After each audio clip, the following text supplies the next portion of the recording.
আজ আমি বানাচ্ছি বাঙালির একটা দুর্লভ ও হারিয়ে যাওয়া নিরামিষ রেসিপি। এর নাম হচ্ছে পটলের মালাইকারি। আপনারা নিরামিষ দিনে বা যে কোনো সময় নিরামিষ খেতে ইচ্ছা করলে আপনারা এই রেসিপিটি অবশ্যই বানিয়ে খেতে পারেন। খুবই দুর্দান্ত স্বাদের হয় এবং একটি অভিনব রেসিপি, মানে হারিয়ে যাওয়া রেসিপি। আপনারা অবশ্যই বাড়িতে এই রেসিপিটি নিরামিষ দিনে ট্রাই করবেন।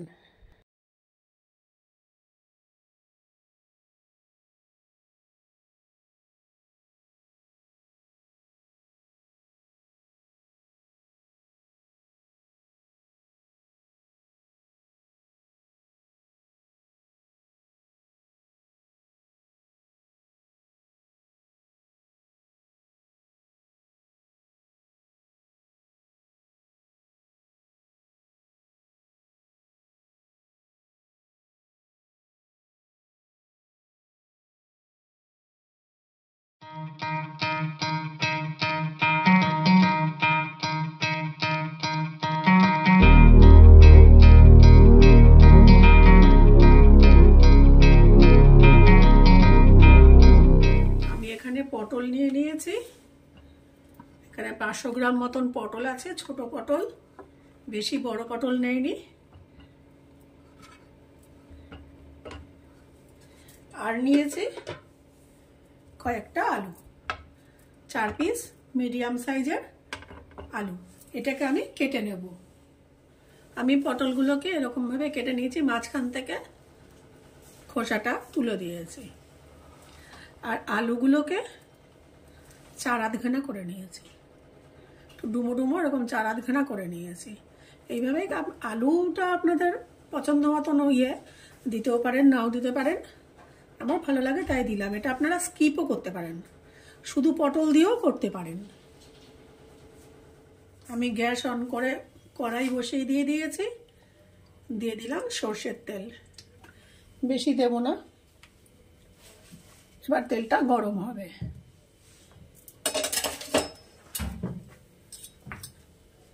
আমার রেসিপিগুলি যদি আপনাদের ভালো লেগে থাকে তাহলে আমার চ্যানেলটিকে অবশ্যই সাবস্ক্রাইব, লাইক, শেয়ার ও কমেন্ট করবেন।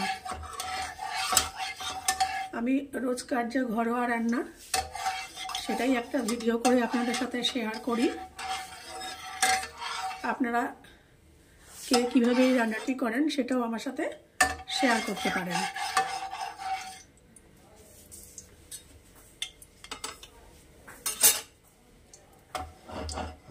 তেল মোটামুটি গরম হয়ে গেছে।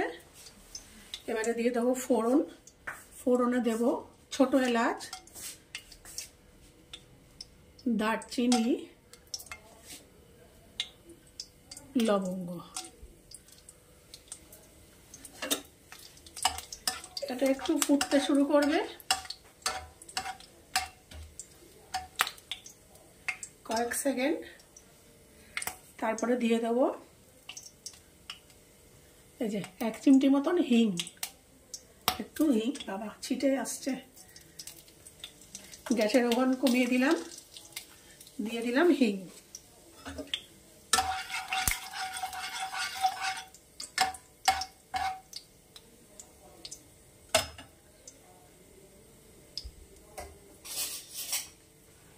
ফোড়নটা ভালোই গন্ধ বেরিয়ে গেছে। কয়েক সেকেন্ড পর দিয়ে দিচ্ছি 3 চামচ আদা বাটা।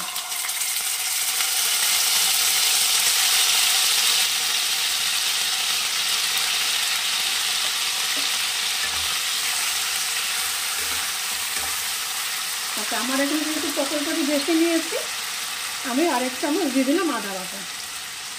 মানে এটা সঠিক টেবিল চামচ নয়, টেবিল চামচের একটু ছোট, সেই জন্য দিয়ে দিলাম 4 চামচ আদা বাটা।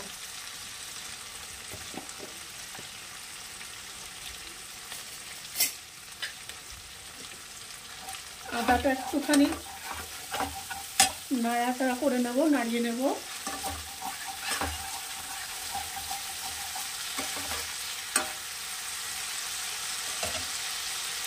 দিয়ে দেব 7 চামচ লবণ, এই হলুদ, 7 চামচ হলুদ, আর দেব হাফ চামচ লবণ।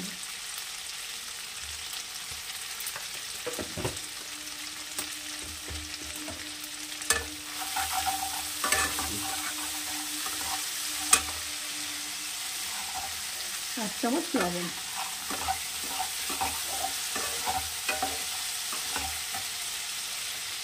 আচ্ছা, এবারে দিয়ে দেবো দুটো কাঁচা লঙ্কা।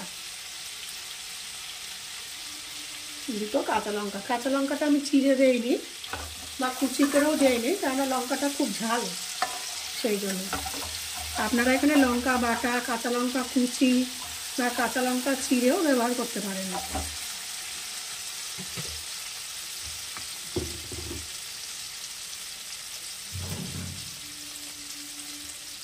এবারে দিয়ে দেব একটু টক দই।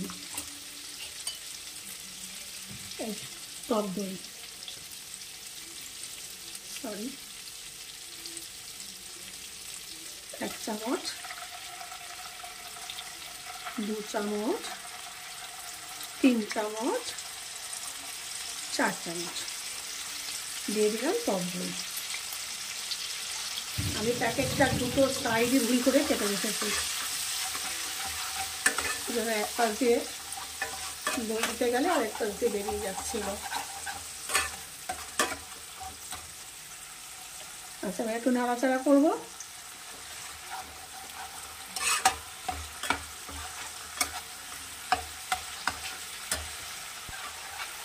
মশলাটা ভালো করে কষে এসছে। এবারে আমি দিয়ে দেবো এই কেটে রাখা আলু পটলগুলো। এগুলো আগের থেকে ভেজে রাখার কোনো দরকার নেই।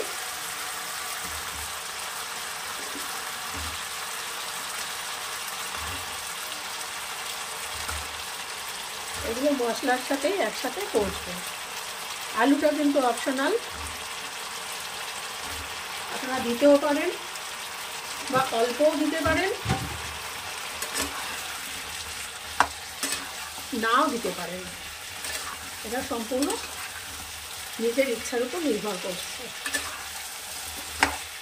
এবারে একটু এভাবে নাড়াচাড়া করে কষিয়ে নেব। একটু সিদ্ধ হবে, মিনিট 5 আমি এভাবে রান্না করব।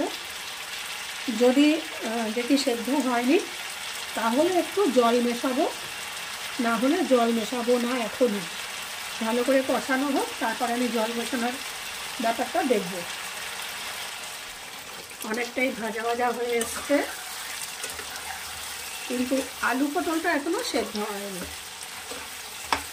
এর জন্য আমি জল দেব, কিন্তু তার আগে আমি মিশিয়ে নেব এই নারকেল কোড়া।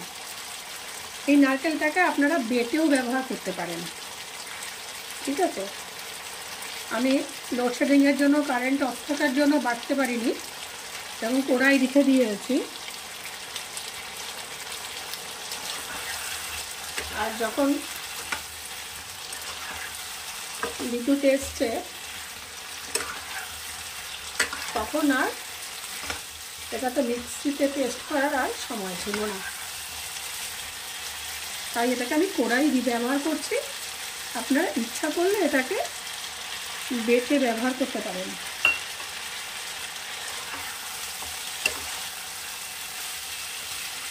এটা আরেকটু ভাজা ভাজা করে আমি জল দেব। আমি জলটা কতটা পরিমাণ দেব আমি সেটা একটু ভাজা ভাজা করে নেব, তারপরে আপনাদের সেই স্টেপটায় আসছি।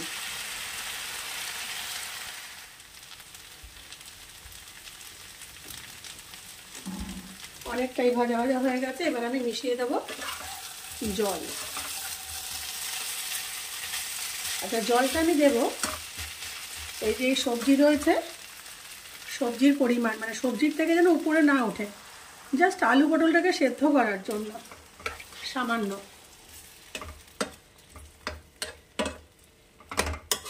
এর উপরে উঠে যেন না যায়, ব্যাস। এটাকে আমি হাই ফ্লেমে সেদ্ধ হতে দেব। আপনারা ইচ্ছা করলে ঢাকনা চাপা দিয়ে দিতে পারেন। ঢাকনা চাপা দিলে একটু তাড়াতাড়ি হবে, আর সময় থাকলে ঢাকনা ছাড়াই আপনারা রান্নাটা অনায়াসে করতে পারেন। এখানে আলু আর পটল পুরো সুসিদ্ধ হয়ে গেছে। হ্যাঁ, এই যে পটলে সিদ্ধ হয়ে গেছে, একটা ভেঙে দেখাই। এই যে এটা প্রথমে একটু আঁচটা চড়িয়ে ফ্লেমটা হাই করে রান্না করে ঢাকনা চাপা দিয়ে তারপরে লো ফ্লেমে চাপা দিয়ে দিয়ে রান্না করলেই সিদ্ধ হয়ে যাবে। আচ্ছা, এবারে একটু দিয়ে দিই। আমি দিচ্ছি আমার স্বাদ অনুযায়ী হাফ চামচ চিনি। নিরামিষ রান্নায় একটু চিনি দিতে হয় সব। তারপরে একটু মালাইকারিটার একটু মিষ্টি না দিলে চলে না। সবজিতে একটু নিরামিষ সবজিতে একটু মিষ্টি দেওয়া লাগে। আচ্ছা, এবারে নামিয়ে দেবো। নামানোর আগে আমি দিয়ে দেবো 1 চামচ পরিমাণ ঘি।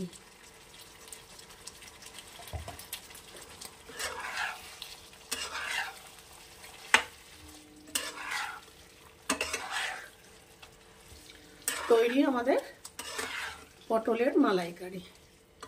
আমি এটা প্লেটিং করে নিয়ে আসছি আপনাদের সামনে। আপনারা অবশ্যই একবার ট্রাই করে দেখবেন।